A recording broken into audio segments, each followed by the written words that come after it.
নমস্কার বন্ধুরা, স্বস্তিক মিনি কিচেনে আপনাদের সকলকে স্বাগত জানাই। এটি আমাদের চ্যানেলের প্রথম ভিডিও। আজকে আমরা পায়েস বানাতে চলেছি। আর পায়েস বানাতে বানাতে বন্ধুরা তোমাদের একটা গল্প বলছি। হাসি, খেলা, মজা ও ঠাট্টার মধ্যে হঠাৎ ছেলেবেলার কিছু স্মৃতি মনে ভেসে উঠল। আর তখনই মনে পড়ে গেল সেই ছেলেবেলার খেলনাবাটি খেলার কথা। ভাগ্নিকে সে কথা বলার সঙ্গে সঙ্গে ও বলে উঠল, মামি চলো আমরা একটা মিনি কিচেন বানাই। আমিও ওর সঙ্গে তাল মিলিয়ে বললাম, ঠিক আছে চল বানাই, কিন্তু মিনি কিচেন বানাতে তো ছোট ছোট বাসনপত্র লাগবে, আমাদের কাছে তো কিছুই নেই। ও সঙ্গে সঙ্গে বলে বসলো, কেন, আমাদের যে একটা ছোট কড়া আছে আর ছোট কিছু বাটি আর থালা নিয়ে এখন আমরা আমাদের মিনি কিচেনটা শুরু করি। তারপরে যদি বন্ধুরা চায় তাহলে আমরা মিনি কিচেনের জন্য কিছু বাসনপত্র কিনবো আর নতুন করে আমাদের মিনি কিচেনটাকে সাজাবো। আমি বললাম, তাহলে আমরা যখন প্রথমবার মিনি কিচেনটা শুরু করছি তাহলে মিনি কিচেনের প্রথম রান্নাটা কেন না আমরা ঠাকুরের জন্য বানাই। তখনই মা ও কাকিমা পাশ থেকেও বলে উঠলো, তোরা তাহলে পায়েস বানা, সেটা তোরা ঠাকুরকে নিবেদন করতে পারবি। মাকে বললাম, কিন্তু ঠাকুরের কোনো ছোট হাঁড়ি কিংবা খুন্তি তো মা আমাদের নেই। তখনই মা খুঁজে খুঁজে আমাকে একটি মাটির হাঁড়ি বের করে দিল। আমি বললাম, এটা তো আমাদের পৌষ মাসে ভাড়ার পুরনের হাঁড়ি।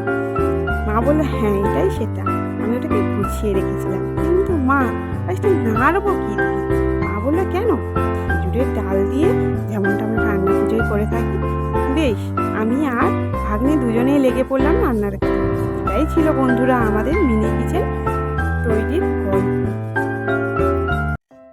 বন্ধুরা, আমাদের দুধটা এবারে জাল হয়ে গেলে তার মধ্যে আমরা পায়েসের চালটা দিয়ে দেবো এবং চালের ভাতটি হয়ে গেলে তার মধ্যে পরিমাণ মতো বাতাসা দিয়ে দেব এবং কিছুক্ষণ ধরে সেটাকে নাড়িয়ে নিয়ে এবং ফুটিয়ে নিয়ে তার মধ্যে কিশমিশ দিয়ে দেব এবং কিশমিশ দেওয়া হয়ে গেলে সেটি পায়েসটা আমাদের তৈরি হয়ে যাবে এবং পায়েসটি তৈরি হয়ে গেলে আমরা সেটাকে ঠাকুরের কাছে নিবেদন করে দেবো। আর বন্ধুরা, তোমাদের একটা কথা বলতে তো ভুলেই গেছিলাম, আজকে আমাদের মিনি কিচেনের যে পায়েসটি তৈরি করা হচ্ছে সেটি সম্পূর্ণ আমাদের বাড়ির গরুর দুধ দিয়ে, কোনো প্যাকেট দুধ কিংবা গরুর দুধের নয়।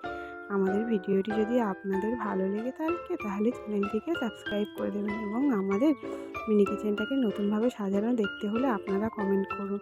আপনাদের কমেন্ট পেলে তবেই তো আমরা উৎসাহ পাবো এবং আমাদের মিনি কিচেনটাকে নতুন করে সাজিয়ে তুলতে পারবো। এটা আমাদের প্রথম ভিডিও, যদি কোনো ভুল হয়ে থাকে তাহলে কমেন্ট করুন, তাহলে আমরা আমাদের ভুল শুধরে নেব। ভিডিওটি দেখার জন্য ধন্যবাদ।